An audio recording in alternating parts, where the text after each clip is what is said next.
Hello and welcome to Tech Trick Tutorials. So how do you change your Google Chrome wallpaper on your the picture basically on your wallpaper?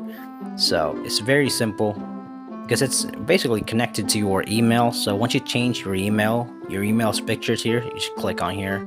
So this is my email here. Click on the pencil icon. Let's go ahead and do that. So here it is. You could click change here. You could also choose whether to make it visible for anyone or just a select few with a couple of links. And here are a bunch of options here you could traverse to.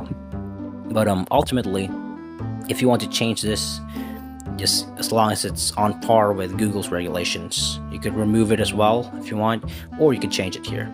Click here, and Google is going to give you a bunch of free stuff here, but if you want to upload your own, you could basically do that as well. Here you go, the Google Photos from computer.